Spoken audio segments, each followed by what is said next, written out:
రచ్చా రాజకీయం at the rate of 5 PM స్వాగతం. నేను మీ ఫజల్.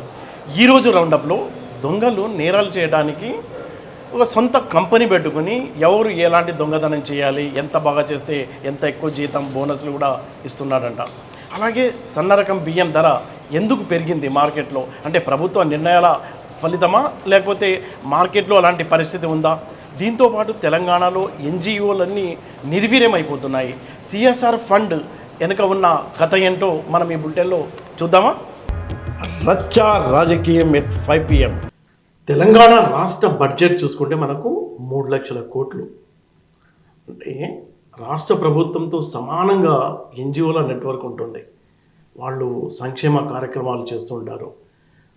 అది ఒకప్పుడు చాలా అద్భుతంగా ఉండేది. గత 10 ఏళ్ళుగా చూసుకున్నట్లయితే వేల సంఖ్యలో NGOలు నిర్వీర్యమైపోతున్నాయి. మన తెలంగాణలో కనుక చూసుకున్నట్లయితే దాదాపుగా ఒక 25,000 వరకు NGOలు ఉంటే అందులో సగం కంటే ఎక్కువ దాదాపుగా మూసేసినట్టే. 8,000 మంది సిబ్బంది రోడ్డు మీద పడ్డారంటే అంటే పబ్లిక్ కావాల్సిన మహిళల సంక్షేమం కోసం, నిరుపేద బాలల కోసం, చాలా అసలు ఎనర్జీ అంటే పొల్యూషన్ కోసం, గ్రీనరీ కోసం చాలా పనులు చేస్తుంటారు. సమాజంపై చాలా మంచి ప్రభావం ఉంటుంది. అలాంటి వ్యవస్థ ఎందుకు నిర్వీర్యమైపోయింది? ఇప్పటికీ తెలంగాణలో మనం చూసుకున్నట్లయితే 850 కోట్ల రూపాయల ఫండ్స్ ఆగిపోయి ఉన్నాయంట. దాని ఎఫెక్ట్ దారుణంగా ఉంది. అయితే ఈ అంశాలన్నీ మనతో మాట్లాడటానికి ఆల్ ప్రొఫెషనల్ NGOస్ అసోసియేషన్ జాతీయ అధ్యక్షులు నరసింహగౌడ్ ఉన్నారు. ఆయనతో చర్చ చేద్దాం. సార్ నమస్తే. నమస్కారం సార్, తెలంగాణలో ఎంతమంది NGOలు నిర్వీర్యమైపోయాయి? ఎందుకు అలాంటి దుస్థితి వచ్చింది? అంటే గత 10 సంవత్సరాలుగా 12 సంవత్సరాల గత ప్రభుత్వాలు, అటు కేంద్ర ప్రభుత్వ కాంట్రాక్టర్ పనిచేస్తే వాళ్ళ కన్సర్నల్లో ఉంటాడు. NGOలు సామాజిక సేవ దృక్పథంగా ఉన్నారు. ఉదాహరణకు తెలంగాణలో తీసుకుంటే నీతి ఆయోగ్ దర్పణలో నమోదు చేసుకున్నటువంటి వాళ్ళు తెలంగాణలో దాదాపు 4,479 మంది ఉన్నారు. అంటే గవర్నమెంట్ రిజిస్టర్డ్ అయినటువంటి NGOలు. అదేవిధంగా తెలంగాణలో FCRA NGOలు అంటే నీతి ఆయోగ్లో వండుకుంటూ ఫారెన్ కంట్రిబ్యూషన్ రెగ్యులేషన్ యాక్ట్ కింద రిజిస్టర్ అయినటువంటి NGOలు తెలంగాణలో 2,336 మంది పనిచేస్తూ ఉన్నారు. అందులో ఒక 1,000-1,500 మందికి నిధులు కూడా వస్తాయి. ఓకే, విదేశీ విరాళాలు రావచ్చు. అందరికీ విదేశీ విరాళాలు రావు. అంటే FCRAలో రిజిస్టర్డ్ అయినంత మాత్రాన అందరికీ రావు. వాళ్ళ ఒక టాలెంట్ని బట్టి, వాళ్ళ ప్రపోజల్స్ బట్టి కూడా విదేశీ నిధులు కూడా కొందరికి వస్తుంటాయి, కొందరికి రావు. ఇప్పుడు గత ప్రభుత్వాలు ఇప్పుడు ప్రభుత్వాల కంటే కఠినంగా తయారైంది. అంటే ఇప్పుడు ఇందాక మీరు అన్నారు రిజిస్టర్ అయిన NGOలకి రిజిస్టర్ కాని NGOలకి తేడా ఏంటి? టోటల్ ఎంతమంది ఉంటారు తెలంగాణలో? అంటే తెలంగాణలో కొంతమంది దాదాపుగా 2 రకాలు ఉంటాయి NGOలు కూడా. రాష్ట్రం కానీ ఎక్కడ కానీ, దేశంలో కానీ ఎక్కడ కానీ. కొన్ని స్వచ్ఛంద సంస్థలు ఉంటాయి, కొన్ని NGOలు ఉంటాయి. తేడా ఉందా? స్వచ్ఛంద సంస్థకు NGO కూడా కొంచెం చిన్న తేడా ఉంది. ఓకే, అంటే స్వచ్ఛంద సంస్థలు అంటే అందులో ఉన్నటువంటి 7 మంది 10 మంది మాత్రమే వాళ్ళే 1,000, 2,000, 5,000, 10,000, లక్ష రూపాయలు కంట్రిబ్యూషన్ వేసుకొని చేసేటటువంటి వాళ్ళను స్వచ్ఛంద సంస్థలు కూడా అంటారు. ఆ విధంగా కంట్రిబ్యూషన్ వేసుకొని చేసేటటువంటి NGOలు, మరి ప్రభుత్వ సాయం గ్రాంట్ పొంది చేసేటటువంటి NGOలను NGO కూడా అంటారు. నాన్ గవర్నమెంట్ ఆర్గనైజేషన్ కూడా అంటారు. అంటే వీళ్ళ మధ్యన డిఫరెన్స్. అదే NGOను స్వచ్ఛంద సంస్థ అంటారు, అదే స్వచ్ఛంద సంస్థను NGO కూడా అంటారు. ఎట్లా అంటే గ్రాంట్ ఏవైతే నిధులు ఎప్పుడైతే పబ్లిక్ కంట్రిబ్యూషన్ ఎప్పుడైతే నువ్వు తీసుకుంటావో, ప్రభుత్వం నుండి నిధులు ఎప్పుడైతే తీసుకుంటావో ఆ స్వచ్ఛంద సంస్థ దాన్ని NGOగా మారిపోతుంది, నాన్ గవర్నమెంట్ ఆర్గనైజేషన్గా మారిపోతుంది. ఇప్పుడు టోటల్గా ఎంత? 25,000 ఉన్నాయా, 5,000 ఉన్నాయా? దాదాపు తెలంగాణ రాష్ట్ర వ్యాప్తంగా 20 నుండి 25,000 మంది. సంఖ్య కరెక్ట్ చెప్పలేము. ఇప్పుడు మామూలుగా కాలనీ కూడా అసోసియేషన్ పెట్టుకుంటారు. సంథింగ్ ఆ కాలనీల డెవలప్మెంట్ కార్యక్రమాలు, చెట్టు నాటే కార్యక్రమాలు, పర్యావరణ కార్యక్రమాలు, సంథింగ్ ఏదో చైల్డ్ లేబర్గా పనిచేస్తూ ఉంటారు.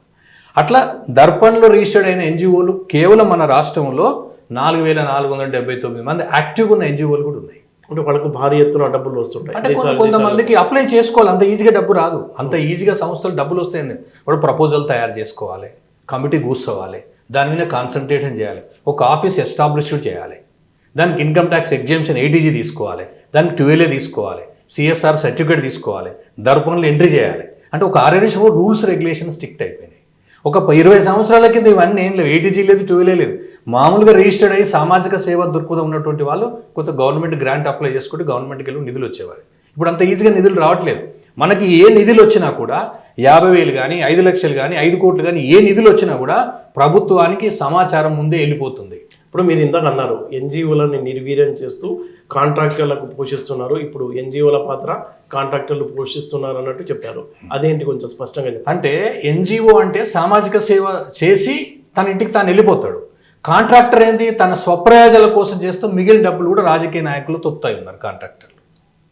ఎన్జిఓ అట్లా రాజకీయ నాయకులలో లేరు, చాలామంది లేరు. 99% ఎన్జిఓ నడిపేవాడు రాజకీయాల్లో లేరు. కొంతమంది 1-2% మాత్రం ఉన్నారు. ఎందుకంటే ఎన్జిఓలు కూడా నిధులు, రాష్ట్ర కేంద్ర ప్రభుత్వాలు కూడా నిధులు కూడా ఆపేశారు. అసలు గత 10 సంవత్సరాలు 15 సంవత్సరాల క్రితం తీసుకుంటే పోస్తే, గత 10 ఏళ్ల క్రితం 12 ఏళ్ల క్రితం తీసుకుంటే ఎన్జిఓలు కూడా ఇప్పుడు తెలంగాణ రాష్ట్ర సర్వశిక్ష అభియాన్ తెలంగాణ హైదరాబాద్లో స్టేట్ వైడ్గా ఒక్కొక్క మండలానికి ఒక ఎన్జిఓ ఉండేది. వాళ్ళు చైల్డ్ లేబర్ యూనియన్ పనిచేసేవాళ్ళు. చైల్డ్ లేబర్ యూనియన్ పనిచేసేవాళ్ళు 100 మంది విద్యార్థులను, బాల కార్మికులను చేరదీసి ఒక ఆర్బీసీ హాస్టల్ నడుపుకునేవాళ్ళు. ఈ ఆర్బీసీ హాస్టల్ వల్ల 100 మంది చైల్డ్ లేబర్లు కూడా తీసుకొచ్చి వాళ్ళకు 1 ఇయర్ చదువు, వాళ్ళు 2వ తరగతికి ఎలిజిబుల్ ఉంటారా, 3వ తరగతికి ఎలిజిబుల్ రా, ఏం చదువురా అని వెరిఫై చేసి ఆ 1 ఇయర్ మొత్తం వాళ్ళకు మొత్తం చదువు చెప్పించి ఇతను ఏ క్లాస్కి ఎలిజిబుల్ అవుతాడో పెట్టి ఆ క్లాస్కి ఎలిజిబుల్ ఆ సంస్థ యజమాని అక్కడ ఉండే స్టాఫ్ సిబ్బంది కలిసి ఆ గవర్నమెంట్ హాస్టల్ సీట్ ఇప్పించేవాళ్ళు. 5వ తరగతి, 4వ తరగతి, 6వ తరగతి, 3వ తరగతి ఇప్పించేవారు. అలాంటి ఎన్జిఓలు ఇప్పుడు మొత్తం నిర్వీర్యమైపోయినాయి. అంటే విదేశీ ఫండ్ రాక, విదేశీ ఫండ్స్ వచ్చినా రాకున్నా రాష్ట్ర ప్రభుత్వం కూడా ఫండ్స్ ఎత్తేసింది. ఆర్బీసీ హాస్టల్ను కూడా ఎత్తేసింది, చైల్డ్ లేబర్ హాస్టల్ను కూడా ఎత్తేసింది. ఆ వ్యవస్థను రద్దు చేసి ప్రపంచ బ్యాంక్ ఇచ్చిన రుణంతో స్టార్ట్ చేసిన ఎన్జిఓలా నాకు ఎన్సిఎల్పి నేషనల్ చైల్డ్ లేబర్ కింద ఇచ్చినటువంటి వాళ్ళు ప్రపంచ బ్యాంక్ కూడా ఇచ్చింది. ఎఫ్సిఆర్ నిధులు కూడా కొందరికి వచ్చినాయి. రాష్ట్ర ప్రభుత్వంలో కూడా డిఓ ద్వారా చైల్డ్ లేబర్ సర్వశిక్ష అభియాన్ ఉంటాయి. జిల్లాలో ఒక ప్రాజెక్ట్ ఆఫీసర్ ఉంటాడు, ప్రతి దానికి కూడా స్టేట్లో ప్రాజెక్ట్ డైరెక్టర్ ఉంటాడు. వీళ్ళు కలిసి కూడా మండలానికి ఒక 600 చిల్లర మండలాలు ఉన్నాయి మన తెలంగాణ లోపల కూడా. ఒక్కొక్క మండలం ఒక ఎన్జిఓ, దాదాపు ఒక 9 నుండి 10,000 మంది స్టాఫ్ కూడా నిర్వీర్యమైపోయారు. హాస్టల్ మొత్తం బంద్ అయ్యారు. ఎన్జిఓల లైఫ్ కూడా కనీసం రోడ్డున పడ్డాయి కూడా. ఎవరు అడిగే వాళ్ళు కూడా లేరు. ఏ రాజకీయ నాయకుడు ఎన్జిఓల గురించి ఏం మాట్లాడరు. స్వచ్ఛంద సంస్థలు బాగా పనిచేయాలి, స్వచ్ఛంద సంస్థలు బాగా పనిచేయాలంటున్నారు. కానీ నిధులు మాత్రం ఎవరికి ఇవ్వట్లేదు. ఏ వరకు ఉన్న కాంట్రాక్టర్కి ఇస్తున్నారు. ఉదాహరణ దేశవ్యాప్తంగా కానీ DDUGKY కానీ కొన్ని పెద్ద పెద్ద ప్రాజెక్టులు కానీ స్కిల్ డెవలప్మెంట్ కానీ ప్రైవేట్ లిమిటెడ్కి ఇస్తున్నారు. ప్రైవేట్ లిమిటెడ్ ఏం చేస్తారు, స్కిల్ డెవలప్మెంట్ ట్రైనింగ్ ఇచ్చి ఎంప్లాయ్మెంట్ ఇచ్చినామని చెప్పి బిల్స్ తీసుకుంటున్నారు. కానీ పబ్లిక్ అవగాహన లేదు కదా. అదే స్టూడెంట్స్కి ఏ విధంగా బతకాలనే విషయం వాళ్ళకి ఎంకరేజ్మెంట్ చేయట్లేదు. కాబట్టి స్కిల్ డెవలప్మెంట్ కూడా ప్రైవేట్ ఇన్స్టిట్యూట్లకు వచ్చినాయి. 2010-12 నుండి 14 నుండి మొత్తం స్కిల్ డెవలప్మెంట్ కానీ రాష్ట్ర వ్యాప్తంగా కానీ దేశవ్యాప్తంగా ఫర్ములకు ప్రైవేట్ లిమిటెడ్ వాళ్ళకే ఇచ్చారు. ప్రైవేట్ లిమిటెడ్ ఎవరు నడుపుతారు, డబ్బున్న వర్గమే ప్రైవేట్ లిమిటెడ్ నడుపుతున్నాయి. డబ్బు లేని వర్గం కాదు కదా. ఎన్జిఓలో సామాజిక దృక్పథం ఉంది, సేవా దృక్పథం ఉంది. 10 మంది సహాయపడుతూ తను బతికేదే ఎన్జిఓనే. 10 మందికి హెల్ప్ చేస్తారు, పబ్లిక్లో అవేర్నెస్ తెస్తారు. ఎన్విరాన్మెంట్ కానీ, ఎడ్యుకేషన్ కానీ, ప్లాంటేషన్ కానీ, శానిటేషన్ కానీ, పారిశుద్ధ్యం కానీ ఇవన్నీ పనిచేసేది ఎన్జిఓ ఆర్గనైజేషన్ పనిచేస్తుంది. అదే కాంట్రాక్టర్ పనిచేస్తాడా, వచ్చి ఎంత వచ్చింది నా కాంట్రాక్టర్ బిల్ ఎంత వచ్చిందని మాట్లాడతారు. అంటే ఒక ఎన్జిఓలను కూడా రద్దు చేసి కాంట్రాక్టర్లకే డెవలప్మెంట్ యాక్టివిటీస్ ఇస్తున్నది. ప్రభుత్వం కార్యక్రమాలు చేస్తున్నాయి. ఎన్జిఓ చేసి ఎన్జిఓ పేరు వస్తుంది, మన గవర్నమెంట్కి వస్తుందని. గత 10-12 ఏళ్ళుగా గత ప్రభుత్వాలు కంప్లీట్గా ఎన్జిఓ వ్యవస్థను నిర్వీర్యం చేయడం జరిగింది. ఒక ఎన్జిఓలో 15 మంది 10 మంది నుండి 50 మంది 100 మంది పనిచేసే ఎన్జిఓలు హైదరాబాద్ ఇప్పటికి ఉన్నాయి. దాదాపు అందులో 80% నిర్వీర్యమైపోయినాయి. 20% మాత్రమే జైలు ఉన్నటువంటి కొంతమంది ఎన్జిఓలు, వాళ్ళ టాలెంట్ ఉంది, వాళ్ళు పోస్ట్ గ్రాడ్యుయేషన్ MSW చేసి ఒక ప్రాజెక్ట్ రాసి నాలెడ్జ్ ఉన్నటువంటి వాళ్ళు సెంట్రల్ గవర్నమెంట్ కానీ CSR ఫండ్ కానీ ఏదో లాబింగ్ చేసి తెచ్చుకోగలుగుతున్నారు. కానీ ఇప్పుడున్న వ్యవస్థ అట్లా లేదు కదా. ఒక గ్రామీణ ప్రాంతాల్లో ఉన్నటువంటి ఎన్జిఓ మామూలుగా ఒక గ్రామీణ ప్రాంతాల్లో మండల్ లెవెల్లో పనిచేసే ఎన్జిఓలు హై లెవెల్లో ఢిల్లీ పోలేడు కదా. సేవ చేద్దామని మనసున్నా కూడా కాంట్రాక్టర్ వచ్చి ఆ రోడ్ వేసేస్తుంది. మొత్తం అవేర్నెస్ ఏం ఉండదు. అదే ఎన్జిఓలకు ఇస్తే సమాజాన్ని కొంత మార్పు తీసుకురావడానికి అవకాశాలు ఉన్నాయి ఎన్జిఓలు. ఇప్పుడు కేంద్ర ప్రభుత్వం తీసుకొచ్చిన కఠిన నిబంధనలు ఏంటి, ఎందుకు ఎన్జిఓలు దానిపై ఎంత ఆందోళన వ్యక్తం? ఉదాహరణకి నేనే ఉన్నా, FCRA నాకు వద్దనుకున్నా. ఎందుకు అంటే కేంద్ర ప్రభుత్వం గత బీజేపీ ప్రభుత్వం కూడా, ఇప్పుడున్న ప్రీవియస్ ప్రభుత్వం అప్పుడు కూడా ఉన్నది, గత 12 సంవత్సరాలుగా వాళ్ళు FCRA కింద కఠిన నిబంధనలు పెట్టారు. మేము ఒక బ్యాంక్ అకౌంట్ ఓపెన్ చేయాలంటే ఒక రెజల్యూషన్ రాసుకొని బైలాస్ పాన్ కార్డ్ తీసుకొని బ్యాంక్ పోయి ఒక ప్రెసిడెంట్ సెక్రటరీ కానీ ట్రెజరర్ పోయి బ్యాంక్ అకౌంట్ ఓపెన్ చేసేవాళ్ళం. కానీ ఇప్పుడు అట్లా లేదు. FCRA అకౌంట్ ఓపెన్ చేయాలి, ఎవరైనా విదేశస్తులకి వెళ్ళి నిధులు రాబట్టుకోవాలన్నా కూడా 7 మంది సంతకాలు కావాలి, 7 మంది పాన్ కార్డులు కావాలి, 7 మంది ఆధార్ కార్డులు కావాలి. ఇవన్నీ సబ్మిట్ చేసి ఒక తీర్మానం చేసి బైలాస్ అన్ని సెట్ చేసి ఒక 50 పేజీలు మొత్తం ట్యాగ్ కట్టి బ్యాంక్ మేనేజర్కి ఇస్తే రేపు రా మాపురా ఎల్లుండి రా అంటారు. ఎందుకంటే అవన్నీ స్కాన్ చేయడానికి అతనికి ముద్రలు వేయాలి. అవన్నీ మొత్తం చేసి ఢిల్లీ ఎస్బీఐ హెడ్ ఆఫీస్కి పంపాలి. ఆ ఢిల్లీ హెడ్ ఆఫీస్లో ఎస్బీఐ పంపిన తర్వాత అక్కడేమన్నా కొర్రీసీన్ వస్తే మళ్ళీ మెయిల్ చేస్తారు మాకు. మళ్ళీ మేము పోయి డైరెక్ట్ పంపడానికి వీలేదు. మళ్ళీ బ్యాంక్ ద్వారా మళ్ళీ పంపాలి. అంటే ఒక బ్యాంక్ అకౌంట్ ఎఫ్సిఆర్ఏ అకౌంట్ మనకు పర్మిషన్ రావడానికి at least 3 to 6 months 8 months 1 year కూడా పట్టిన దినాలు ఉన్నాయి. అంటే ఒక బ్యాంక్ అకౌంట్ చుట్టూ తిరగడానికి ఈ నుంచి ఢిల్లీ వరకు పోవాలి. అయ్యో మాకేం సంబంధం లేదు, మేము ఏం చేసినా మీరు చూసుకోండి బ్యాంక్ వాళ్ళు అంటారు. లోకల్ ఎస్బీఐ బ్యాంక్ దేశవ్యాప్తంగా ఒకే బ్యాంకులు ఎస్బీఐలో కూడా అకౌంట్ ఓపెన్ చేయాలని నిబంధన పెట్టారు బీజేపీ గవర్నమెంట్. అంటే ఒకే బ్యాంక్ ఎన్నో బ్యాంకులు ఉన్నాయి. యూబీఐ ఉంది, ఐఓబి ఉంది, ఇండియన్ బ్యాంక్ ఉంది, ఐసిఐసి ఉంది, హెచ్డిఎఫ్సి ఉంది, ఎన్నో బ్యాంకులు ఉన్నాయి దేశంలో. జాతీయ బ్యాంకులు కూడా ప్రైవేట్ బ్యాంకులు ఉన్నాయి వందల కొద్ది. ఒకటే ఎస్బీఐలో ఓపెన్ చేయండి అంటే విదేశాల నుంచి కోట్ల రూపాయల డబ్బు వస్తున్నప్పుడు మిస్యూజ్ కాకుండా ఆ నిబంధన పెట్టారనుకోవచ్చు.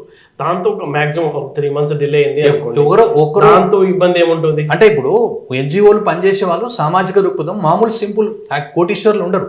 ఆర్గనైజేషన్ నడిపే వాళ్ళు మామూలు వ్యక్తులు ఉంటారు.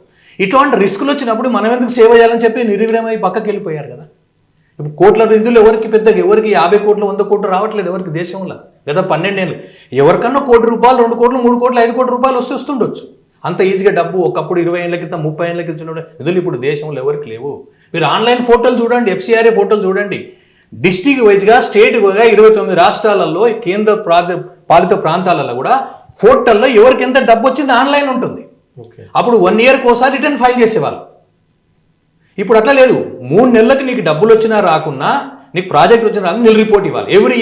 ఎవ్రీ 3 నెలలకు ట్యాక్స్ మనం ఎట్లయితే కడుతున్నామో జిఎస్టీకినా అట్లా ఎవ్రీ 3 నెలలకు ఒకసారి రిటర్న్ ఫైల్ చేయాలి ఎఫ్సిఐ. విదేశాల నుంచి డబ్బు రావడం లేదు ఎన్జిఓలకు అనడానికి పాలే ఒక ఎగ్జాంపుల్ ఏమో కదా.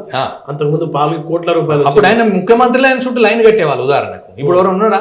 అంత ఈజీగా విదేశీ నిధులు రావట్లేదు. ఎవరికన్నా వస్తే 7 మంది లెక్క పెట్టవచ్చు. ఇప్పుడు హైదరాబాద్ రంగారెడ్డిలో ఉన్నాం మేము, ఇప్పుడు హైదరాబాద్ ఉన్నాం, ఓ 10-15 మందికి 20 మందికి వస్తాయి. ఈ సంవత్సరం వచ్చిన వాడికి 3 ఏళ్ల వరకు మనకి రాకపోవచ్చు. ఆ ప్రాజెక్ట్ రావడం కూడా. ఇప్పుడు తెలంగాణలో ఎన్జిఓలకి ఎంత బకాయి ఉంది, మీలాంటి పెద్ద పెద్ద ఎన్జిఓలకు కూడా ఎంత బకాయి ఉంది? దాదాపు స్టేట్ గవర్నమెంట్ కానీ సెంట్రల్ గవర్నమెంట్ కానీ కేంద్ర ప్రభుత్వం కానీ వాళ్ళు కరెక్ట్ నిధులు ఇస్తే 4 నుండి 5 వేల కోట్ల నిధులు రావాలి ఎన్జిఓలకు. వాళ్ళు కాంట్రాక్టర్ తెలంగాణ వరకే నేను అడిగేది, తెలంగాణ వరకు. ఒక ప్రాజెక్టు వినా పనిచేస్తే సగం బిల్లు ఇచ్చి సగం బిల్లు ఢిల్లీ చుట్టూ తిరగాలి, పైరవి చేయాలి. అంత ఈజీగా బిల్లు రావట్లేదు. ఇప్పుడు రాష్ట్రంలో తెలంగాణ రాష్ట్రంలో కాంట్రాక్టర్లు ఏ విధంగా అయితే తిరుగుతున్నారు సెక్రటరేట్ చుట్టూ, ఎన్జిఓలు కూడా ఆఫీసుల చుట్టూ తిరగాల్సి వచ్చింది బ్యాగులు వేసుకొని. అంటే వ్యవస్థ నిధులు ఉన్నా కూడా రిలీజ్ చేయట్లేదు వాళ్ళు. ఒక ఎన్జిఓలకు చట్టబద్ధత అనేది కూడా లేదు రాష్ట్రంలో. సరే ఎవరైనా పెట్టుకొని సేవ చేయడానికి, కానీ రాష్ట్ర ప్రభుత్వం కానీ కేంద్ర ప్రభుత్వం కానీ నిధులు కూడా రిలీజ్ చేయాలి కదా. సామాజిక సేవా దృక్పథం ఉన్నోళ్ళు కదా, వాళ్ళకేం శాలరీ చూసి ఇవ్వట్లేదు కదా. ఒక 5% 10% అడ్మినిస్ట్రేషన్ ఇస్తే అందులో పోస్ట్ ఆఫీస్ ఖర్చులు కానీ వాళ్ళకి అందులోనే వెళ్ళాలి, శాలరీస్ అందులోనే వెళ్ళాలి. ఒక్కొక్క ఎన్జిఓ దగ్గర 5 నుండి 10 మంది ఎన్జిఓలు మన స్టాఫ్ పనిచేస్తాం, వాళ్ళకి 20,000 30,000 40,000 జీతాలు కూడా ఇవ్వాలి కదా. కాబట్టి ఎన్జిఓ వ్యవస్థ కూడా నిర్వీర్యమైపోయింది. ప్రభుత్వమే మేము చేసే పని మేమే చేస్తామంటున్నారు. ప్రభుత్వం ఎన్జిఓల దగ్గర అడ్వైజ్ మొత్తం తీసుకుంటుంది. ఈ ప్రాజెక్ట్ చేయాలి ఎట్లా చేయాలని చెప్పి అడ్వైజ్ మీటింగ్ పెడతారు. అంత మీటింగ్ అయ్యి వాళ్ళే ప్రపోజల్ తయారు చేసి వాళ్ళే తీసుకొచ్చుకుంటున్నారు. ఇప్పుడు ఈ సిఎస్ఆర్ ఫండ్ అది బాగా నడుస్తుంది కదండి, అదేంటి ఆ కథ ఏంటి? కార్పొరేట్ సోషల్ రెస్పాన్సిబిలిటీ కింద మినిస్ట్రీ ఆఫ్ కార్పొరేట్ అఫైర్స్ కింద సిఎస్ఆర్ మనం అప్లై చేసుకోవాలి. 10-15 days 20 days 1 month సర్టిఫికేట్ ఇస్తారు. దానికి కూడా పర్మిషన్. అది ఎన్జిఓలకు సపోర్ట్ అవుతుందా లేదా? కంపెనీస్ ఎప్పుడైతే ఉన్నాయో 1000 కోట్ల కంపెనీస్, వాళ్ళకు వచ్చిన ఆదాయంలో ఖర్చులన్నీ పోగా వాళ్ళకు మిగులు బడ్జెట్లో 50 కోట్లు 100 కోట్లు 50 లక్షలు లేదో 100 కోట్లు మిగిలిన దాంట్లో 2% సామాజిక సేవ దృక్పథానికి ఖర్చు పెట్టాలి. అవును, వాళ్ళు ఇస్తలేరు సిఎస్ఆర్. వాళ్ళే వాళ్ళ చుట్టాల పేరు ట్రస్ట్ ఏర్పాటు చేసుకుని డబ్బు అక్కడ డైవర్ట్ చేస్తున్నారు. సామాజిక సేవ ఇస్తలేరు పైసలు. 2% ఇవ్వాలి. ఓ 1000 కోట్ల టర్నోవర్ కంపెనీ ఉందండి, 900 కోట్లు మొత్తం ఖర్చు అయినా అనుకుందాం. కంపెనీలో మొత్తం జీతాలు అనుకో, పెట్టుబడి అనుకో, అప్పులకు 100 కోట్లు 50 కోట్లు మిగులుతాయి. 50 కోట్లలో 2%, కనీసం ₹1,00,00,000 అన్న 2% అంటే ₹1,00,00,000 ఎన్జిఓలకు ఇవ్వాలి. కనీసం 10 కోట్ల జెన్యూన్ ఎన్జిఓలకు మీరు రిలీజ్ చేయండి. రిలీజ్ చేయట్లేదు. వాళ్ళ చుట్టాల పేరా, వాళ్ళ మరదల పేరా, వాళ్ళ తమ్ముళ్ళ పేరా, వాళ్ళ బామార్దల పేరా ట్రస్టులు పెట్టుకుంటున్నారు వెనుకంగా. ఆ ట్రస్ట్కి ఇచ్చేసినామని చెప్పుకుంటున్నారు, చేతులు దొరుకుతున్నారు. ఈ సిఎస్ఆర్ కంపెనీస్ కూడా హైదరాబాద్లో కొన్ని 1000 మంది ఉన్నారు. 1000 కంపెనీలు ఉన్నాయి హైదరాబాద్లో. గచ్చిబౌలి హైదరాబాద్ మొత్తం తీసుకుంటే మొత్తం పంజాగుట్ట దాటిన తర్వాత బంజారాహిల్స్కి వెళ్ళి కొండాపూర్, మాదాపూర్, గచ్చిబౌలి వరకు, హైటెక్ సిటీ వరకు కొన్ని వేల కంపెనీస్ ఉన్నాయి. అది 2% తీస్తే ఎంత డబ్బు కొన్ని రావచ్చు? వేల డబ్బు ఉంది వాళ్ళ దగ్గర, వాళ్ళు రిలీజ్ చేయట్లేదు కదా, వాళ్ళవే ట్రస్ట్ ఉన్నాయి. అవును. ఇప్పుడు ఇంతకుముందు 10-20 ఇయర్స్ కింద ట్రస్టులు లేవు. ఈ కార్పొరేట్ వ్యవస్థ వచ్చినాక 52% వాళ్ళవే ట్రస్టులు ఉన్నాయి దేశంలో, రాష్ట్రంలో. 52, 40% మాత్రమే సొసైటీలు ఉన్నాయి. చెప్తున్నా అంటే ఈ విధంగా వ్యవస్థ నడుస్తుంది. కార్పొరేట్ కూడా ఇండైరెక్ట్గా వాళ్ళ డబ్బు వాళ్ళే తీసుకుంటున్నారు. జెన్యూన్ ఉన్నటువంటి మా దగ్గర మేము 10 మందికి ఇస్తామని ఒక సిఎస్ఆర్ కంపెనీ నోటిఫికేషన్ ఇవ్వండి, మీరు అప్లై చేసుకోండి, నిధుల నోటిఫికేషన్ ఇవ్వండి, లోపల వాళ్ళే తీసుకుంటున్నారు. వాళ్ళకి అనుగుణమైన వాళ్ళకు 8% వాళ్ళే తీసుకొని వచ్చిన డబ్బు 2% ఎన్జిఓలకు ఇస్తున్నామని చెప్తున్నారు. వాళ్ళవే ట్రస్ట్ ఉన్నాయి కదా. ఒక్కొక్క ట్రస్ట్ ఎంత డబ్బు ఉందో మీరు డిక్లేర్ చేయండి. మా ఆడిట్ బయట పెడతాం, మీ ఆడిట్ బయట పెట్టండి. 2% వచ్చిందంటే మీరు ఎంతమంది ఎన్జిఓలకు ఇచ్చారు? అసలు సమాచారం కూడా బయటకు వెళ్ళట్లేదు కదా. ఈ విధంగా కూడా దేశ దోపిడీ, రాష్ట్ర దోపిడీ జరుగుతుంది. సిఎస్ఆర్ అని చెప్పి అన్ని సర్టిఫికేట్ అన్ని తీసుకొని మీరు కూడా సిఎస్ఆర్ సర్టిఫికేట్ మీరే తెచ్చుకుంటారు, మీరే తీసుకుంటారు. మీ డబ్బు మీరు ఇండైరెక్ట్గా తీసుకుంటున్నారు. 1000 కోట్లు ఉన్నటువంటి ఎన్ని రోజులు బతారండి? మనిషి కొద్ది రోజులు మాత్రమే బతారు. 1000 కోట్లు కూడా మనిషికి అవసరం లేదు. ఇప్పుడు అప్నా జాతీయ అధ్యక్షుడిగా మీరు మీ డిమాండ్ ఏంటండి? ప్రస్తుతం ఏంటంటే దేశంలో, ప్రపంచంలో, మన తెలంగాణ రాష్ట్రాన్ని మొదలుకుంటే ప్రపంచంలో ఎన్జిఓ వ్యవస్థ చాలా పెద్దది. ప్రతి కంట్రీలో కానీ ఎన్జిఓ కొంత బడ్జెట్ కేటాయిస్తారు. రాష్ట్ర ప్రభుత్వం కానీ కేంద్ర ప్రభుత్వం కానీ ఎన్జిఓలకు కూడా ఒక 5-10% బడ్జెట్ కేటాయించి ఎన్జిఓ వ్యవస్థను డెవలప్మెంట్ చేయాలి. దేశంలో పబ్లిక్ అవేర్నెస్ వస్తారు, లీగల్ అవేర్నెస్ తీసుకొస్తారు, మహిళలను అవేర్నెస్ తీసుకొస్తారు, సామాజిక దృక్పథంతో పనిచేస్తారు ఎన్జిఓ ఆర్గనైజేషన్ వాళ్ళు. అంత స్వార్థం ఉండదు. ఒక సొసైటీ పెట్టిండు, ఒక ట్రస్ట్ పెట్టిండు అంటేనే కొద్ది గొప్ప మనకి సమాజ సేవ దృక్పథం ఉన్నట్టు. వాడు సంపాదించుకున్నది కూడా దాన ధర్మాలు చేస్తారు ఈ ఎన్జిఓ ఆర్గనైజేషన్ నడిపే వాళ్ళు. అంటే ఒక సిస్టమ్కి అలవాటు పడ్డ తర్వాత కమర్షియల్ విన ఓరు, ఎన్జిఓలు ఓరు, ఎన్నో ఒకరు ఫ్రాడ్ చేస్తారు. నేను కాదంటలేను, ఆ ఫ్రాడ్ చేసేమైనా యాక్షన్ కూడా తీసుకుంటారు. ఒక మండలాన్ని తీసుకోండి, ఒక తాలూకాను తీసుకోండి, ఒక స్టేటును తీసుకోండి, కొన్ని వందల మంది సర్పంచులు, కొంత వందల మంది జెడ్పీటీసీలు, కొందరు వందల మంది ఎమ్మెల్యేలు, వందల మంది మినిస్టర్లు కరప్షన్ చేస్తున్నారు. ఎన్జిఓలు ఏళ్ళ మీద లెక్క పెట్టవచ్చు కరప్షన్ చేసే వాళ్ళని. వాళ్ళ మీద యాక్షన్ ఉంటుంది. ఎట్టి పరిస్థితి. ఒక లైవ్ ఎగ్జాంపుల్ చెప్తారా? ఇప్పుడు ఈ వ్యవస్థ ఎన్జిఓల చేతిలో నుంచి కాంట్రాక్టర్ల చేతిలో వెళ్ళడం వల్ల ఎలాంటి దుష్ఫలితాలు వస్తున్నాయనేది ఫైనల్. ఎన్జిఓ నిర్వీర్యమైపోవడానికి డబ్బులు కాంట్రాక్టర్ వ్యవస్థకు మొత్తం ట్రాన్స్ఫర్ అయిపోయినాయి. సామాజిక సేవ చేద్దామని, పబ్లిక్ అవేర్నెస్ చేద్దామన్నా కూడా డబ్బులు లేవు ఎన్జిఓల దగ్గర కూడా. వాళ్ళకి డబ్బులు వచ్చి అంత ఈజీగా డబ్బులు కూడా చాలా మంది ఎన్జిఓలో డబ్బులు వస్తే అంత ఈజీగా రావు. ప్రపోజల్ తయారు చేయాలి, ఆఫీసర్కి సబ్మిట్ చేయాలి, ఆఫీసర్ ఎవాల్యుయేషన్ చేయాలి, శాంక్షన్ చేయాలి, రిలీజ్ చేయాలి, దానికి ఆడిట్ కూడా ఉంటుంది. మళ్ళీ ఎవరైతే ఫండ్స్ ఇస్తున్నారో వాళ్ళకు కూడా ఆడిట్ సబ్మిట్ చేయాలి. 2 సార్లు 3 సార్లు ఎవాల్యుయేషన్ కూడా జరుగుతుంది ఒక అంత ఈజీగా. చాలా మంది ఏం చేస్తారు, ఈ గ్రాంట్ వద్ద ఏమొద్దు పోయి మనమే ఉన్నటువంటి వల్ల మనమే 1000, 1500, 2000, 10,000, లక్ష రూపాయలు వేసుకొని కంట్రిబ్యూట్ చేసుకొని సామాజిక సేవ చేస్తున్నారు. అంటే బడ్జెట్లో కూడా ఒక 5% మినిమం ఎన్జిఓల పాత్ర కేటాయించి ఒక మండలానికి ఎన్జిఓని సెలెక్ట్ చేయండి. ఒక గవర్నమెంట్, తెలంగాణ గవర్నమెంట్ కూడా ఒక మండలానికి ఎన్జిఓ చేస్తే అణగారిన వర్గాలకు కూడా ఏమేమి స్కీమ్స్ ఉన్నాయనేది ఎన్జిఓకు ట్రైనింగ్ ఇచ్చి ఎన్జిఓని మండలంలో వదిలేసేయండి. చీఫ్ ఫంక్షనరీ కింద ఒక 2-3 స్టాఫ్ ఇవ్వండి. ఒక ఎన్జిఓకి 50,000, లక్ష రూపాయలు ఇవ్వండి. ఒక ఎన్జిఓకు, ఒక తాలూకాలో 2 ఎన్జిఓలకు ఇవ్వండి. పబ్లిక్లో మారుమూల ప్రాంతాల్లో ఏమైతే ఉన్నదో స్కీమ్స్, ప్రభుత్వం స్కీమ్స్ కానీ, తెలంగాణ ప్రభుత్వ స్కీమ్స్ కానీ, దేశవ్యాప్తంగా ఉన్న స్కీమ్స్ కానీ మారుమూల ప్రాంతాలకు ఎక్స్ప్లెయిన్ చేయాలన్నా కూడా ఒక ఎన్జిఓ అనేటటువంటి వ్యక్తికి మీరు గ్రాంట్ కొంత రిలీజ్ చేసినట్టయితే తండలలో పోయి కూడా ఎక్స్ప్లెయిన్ చేస్తారు. ఎన్నో స్కీమ్స్ సెంట్రల్ గవర్నమెంట్ కానీ రాష్ట్ర ప్రభుత్వం స్కీమ్స్ అట్టడుగు వర్గ వాళ్ళకి చేరట్లేదు. ఒక ఎన్జిఓ 1,00,000 రూపాయలు ఇస్తే ఏముందండి? మొత్తం కలిసి ఎన్ని ఉన్నాయి మండలాలు? మొత్తం పెద్ద 100 కోట్లు ఏం లాస్ కాదు కదా. ఎన్జిఓ వ్యవస్థను బలోపేతం చేస్తే మీకు ప్రజల విన అవగాహన, పూర్తిగా ప్రజలకు అవగాహన రావడానికి అవకాశాలు ఉన్నాయి. ఒక కాంట్రాక్టర్ ఒక పని చేసి క్లోజ్ చేసుకొని వెళ్ళిపోతాడు సార్. ఎన్జిఓ అట్లా కాదు, 4 సార్లు అవేర్నెస్ తీసుకొస్తాడు, ప్రజలతో కలిసి ఉంటాడు, మమేకమై పనిచేస్తాడు. మారుమూల ప్రాంతాలకు సైకిల్ మీద పోతాడు, బైక్ మీద పోతాడు, స్కూటర్ మీద పోతాడు, కార్లో పోతాడు, పోయి ఆ తండలు వండుకుంటాడు. ఎన్జిఓ ఆ ప్రజలతో పండుకొని పనిచేస్తూ ఉంటాడు. రాత్రి పగలు కూడా పనిచేస్తూ ఉంటాడు ఎన్జిఓ. దేశ భద్రత, నిధుల్లో పారదర్శకత అంటూ కేంద్ర ప్రభుత్వం కఠిన నిబంధనలు అవలంబించడం వల్ల ఎన్జిఓలన్నీ నిర్వీర్యమైపోతున్నాయి. మరోపక్క కాంట్రాక్టర్ల వ్యవస్థ బలపడుతుందని అప్నా జాతీయ అధ్యక్షులు నరసింహగౌడ్ ఆందోళన వ్యక్తం చేస్తున్నారు.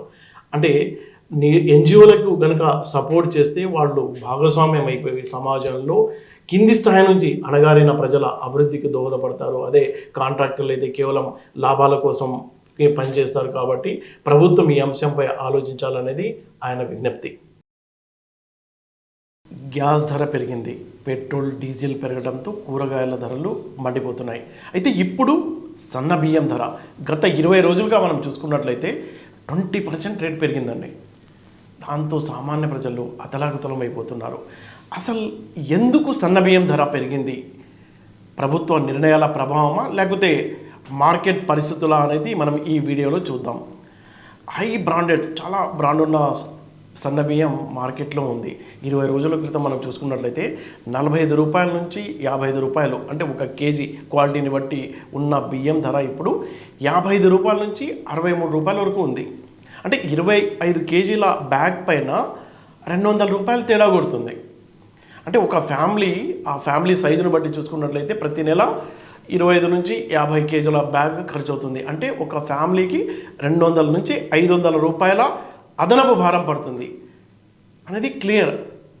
అన్ని ధరలు పెరిగిపోయాయి. అయితే ఇప్పుడు ఈ సన్న బియ్యం ధర పెరగడానికి కారణం ఏంటి అని మనం చూసుకున్నట్లయితే, ఒకటి, రాష్ట్ర ప్రభుత్వం ఏం చేసిందంటే సన్న ధాన్యాన్ని ఎవరైనా సాగు చేస్తే వాళ్లకు 500 రూపాయల బోనస్ ప్రకటించింది. క్వింటాల్కు 500 రూపాయల బోనస్. దీంతో ఏమైంది, రైతులంతా ప్రభుత్వ కొనుగోలు కేంద్రాల దగ్గర తమ దగ్గర ఉన్న సన్న బియ్యం మొత్తం మ్యాక్సిమం అమ్మేశారు. ప్రభుత్వం కొంది, సీదా ఆ బియ్యం అంతా గోదాంలోకి వెళ్ళిపోయింది, మార్కెట్లోకి రాలా బియ్యం. మరోపక్క ఏమైంది, ప్రభుత్వం దగ్గర అదనంగా 10 లక్షల సన్న బియ్యం ఈ నిల్వలు అదనంగా పెరిగిపోయాయని అధికారులే ఒప్పుకుంటున్నారు. అనవసరంగా ఆ పెరిగిపోవడంతో మార్కెట్పై దాని ప్రభావం కనిపిస్తుంది. ఇంకొక పక్క ఇతర రాష్ట్రాల్లో ఈ సన్న రకం ధాన్యం యొక్క ఉత్పత్తి దారుణంగా పడిపోయింది. యూపీ కానీ, మహారాష్ట్ర కానీ, బీహార్, పశ్చిమ బెంగాల్లో పంట దిగుబడి బాగా తగ్గింది. ఇక కర్ణాటక కనుక మనం చూసుకున్నట్లయితే తుంగభద్ర డ్యామ్కు సంబంధించిన మరమ్మతులు జరుగుతున్నాయి. కాబట్టి అక్కడ కర్ణాటక వాళ్ళు ఏం చేశారు, ఒక పంటకి పరిమితమయ్యారు, యాసంగితోనే పరిమితమై రెండవ పంట వేయలేదు. దీంతో ఏమైంది, తెలంగాణ ప్రాంతంలో పండిన ఏదైతే బియ్యం ఉందో, సన్న బియ్యం ఉందో నిజామాబాద్, అలాగే నారాయణపేట్, గద్వాల్, బాన్స్వాడ ఈ ప్రాంతాలలో పండిన పంటంతా కర్ణాటక కొనుగోలు చేయడంతో మార్కెట్లోకి రాష్ట్రం దాటి వెళ్ళిపోయింది.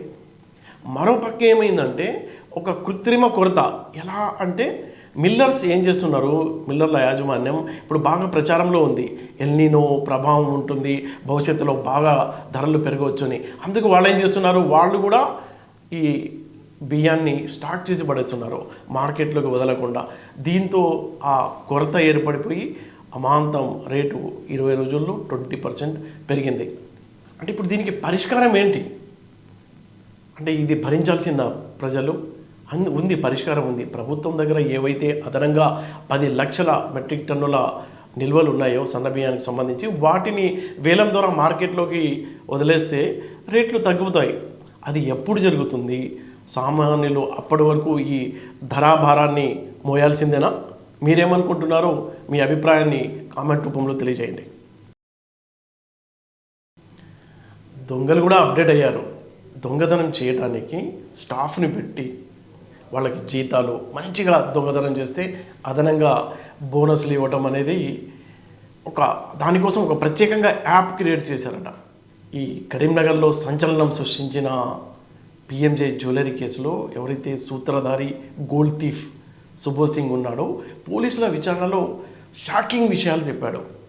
అంటే ఒక దొంగల కంపెనీకి సంబంధించి యాప్ క్రియేట్ చేసుకుని, ఆ యాప్ ద్వారా రిక్రూట్మెంట్ చేసుకొని, ఆ రిక్రూట్మెంట్లో వచ్చిన వాళ్ళందరికీ వాళ్ళు ఇన్స్టాల్ చేసుకోవాలి తమ ఫోన్లో. అయితే ఇతను గ్యాంగ్స్టర్ ఎవడైతే ఉన్నాడో వాడు ఆర్డర్స్ ఇస్తూ ఉంటాడు, అసైన్మెంట్లు ఇస్తూ ఉంటాడు, ఎవరు ఏ పని చేయాలనేది. అది ఆ యాప్ ప్రత్యేకత ఏంటంటే, ఎవరికి మెసేజ్ వస్తే వాళ్ళకే కనిపిస్తుందంట, అందరికీ కనిపించదు. ఆ యాప్లో ఉన్నంత మాత్రాన మనం గ్రూప్ కాల్ ఉంటుంది ఇక గ్రూప్లో, అలా ఆ గ్రూప్లో ఉన్నప్పటికీ వాళ్ళకి క్లియర్గా కనిపించదు ఎవడు దొంగతనం చేయాలనేది ఆయన డిసైడ్ చేస్తాడు. ఆ టీం వెళ్ళి దొంగతనం చేస్తుంది. అయితే ఆ దొంగతనం చేసిన సొత్తు ఎవరు తీసుకెళ్ళాలి, రవాణా చేయడం వరకు వాళ్ళ పని, అది వేరే గ్యాంగ్ ఉంటుంది. ఆ తర్వాత ఏదైతే ఆ గోల్డ్ సొత్తు ఉందో దాన్ని అమ్మడానికి వేరే టీం అన్నమాట, మొత్తం గ్యాంగ్స్టర్. ఇతను ఈ సుబోధ్ సింగ్ ఏంటంటే అంతర్రాష్ట్ర లో ఉన్న అంటే వివిధ రాష్ట్రాల్లో ఉన్న బంగారపు షాపులు మనప్పురం కానీ అలాగే తనీష్కు పెద్ద పెద్ద జ్యువెలరీ షాపులకు కన్నం వేసి ఇప్పటి వరకు 400 కేజీల బంగారం దోచుకున్నాడంటే వాడు నిజంగా గోల్డ్ థీఫే. ఈ దోచిన బంగారం అంతా బీహార్ బార్డర్లో ఉన్న నేపాల్లో అమ్ముతూ ఉంటారంట వాళ్ళు. పోలీస్ విచారణలో ఈ విషయాలన్నీ చెప్పాడు. అయితే ఆసక్తికరమైన విషయం ఏంటంటే మే 3న కరీంనగర్ పిఎంజే జ్యువెలరీలో దోపిడీ జరిగింది. ఆ దోపిడీకి మొత్తం సూత్రధారి ఎవరు అంటే సుబోధ్ సింగ్. అయితే సుబోధ్ సింగ్ ఎక్కడ ఉన్నాడో తెలుసా? బీహార్ జైల్లో ఉన్నాడు. వాడు జైల్లో కూర్చుని మొత్తం నెట్వర్క్ ద్వారా తన గ్యాంగ్ ద్వారా స్కెచ్ వేసి పర్ఫెక్ట్గా టార్గెట్ రీచ్ అయ్యాడు. అంటే వాడి సత్తా ఏ మేరకు అనేది అర్థమవుతుంది. అసలు వాడు ఉపయోగించిన పద్ధతులు నేరం చేయడానికి, టెక్నాలజీ ఎలా అప్డేట్ అయ్యాడో అవన్నీ కేస్ స్టడీగా తీసుకొని పోలీస్ అకాడమీలో పోలీసులు బోధిస్తున్నారట. అంటే ఈ దొంగలు ఎంత టెక్నాలజీని వాడుకోవడం మనం చూసాం కదా. గతంలో దొంగతనం అంటే వాడు మొత్తం శరీరం నిండా ఆముదం రాసుకోవడం, కత్తులు పట్టుకోవడం, తుపాకులు అప్డేట్ అయ్యింది. కానీ ఇప్పుడు అవి ఏం లేవు. కత్తులు, తుపాకులు, ఒంటికి ఆముదం రాసుకోవడం అలాంటివి ఏం లేదు. ఏసీ రూమ్లో కూర్చుంటారు. అంటే ఇది కార్పొరేట్ స్టైల్ తరహాలు దొంగల కంపెనీ అంటే అంత ఏదో చీటింగ్ చేసే కంపెనీ అనుకుంటారు. నిజంగా దొంగతనం చేయడానికి ఎవడు ఏ పని చేయాలి, వాళ్ళకి ప్రత్యేకమైన అసైన్మెంట్లు, ఏ ఏరియాలో చేయాలి, రెక్కి ఎక్కడ నిర్వహించాలి, ఇవన్నీ అందులో ఆ అసైన్మెంట్లో ఉంటాయట. మళ్ళా నెల జీతాలు, అసైన్మెంట్ వారిగా ఇంకా ఎక్కువ పని చేస్తే ఎక్కువ ఇన్కమ్ రాబట్టుకోలేదే వాళ్ళకి అందులో పర్సెంటేజ్, బోనస్లు ఇవన్నీ ఇస్తున్నారట వాళ్ళు.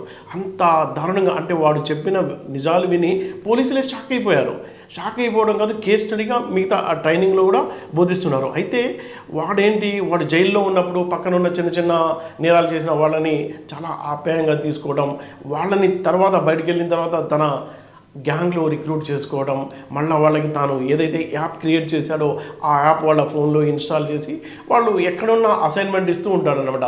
సమాచారం తీసుకోవడం, విశ్లేషించడం, మళ్ళీ టార్గెట్ ఫిక్స్ చేయడం, రీచ్ చేయడం, ఇదంతా నడుస్తుంది. అందుకే వాళ్ళు ఏం చేశారంటే వీడికి అక్కడ కరీంనగర్ లాభం లేదు, అక్కడ చిన్న స్థాయి జైలు కాబట్టి చెల్లపల్లి జైలుకి అయితే తరలిచ్చారు.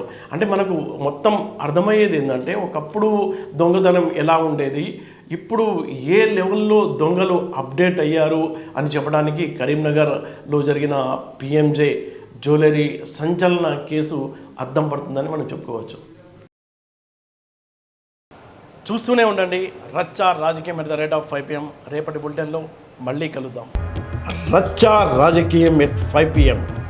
ఇది ప్రతిరోజు పంచాయతీ. ఇక్కడ మాటలు కాదు, నిజాలు మాట్లాడతాయి. తెలంగాణ రాజకీయాల వెనుక ఉన్న అసలైన కథల్ని రచ్చ రాజకీయంలో మస్తుగా మాట్లాడుకుందాం.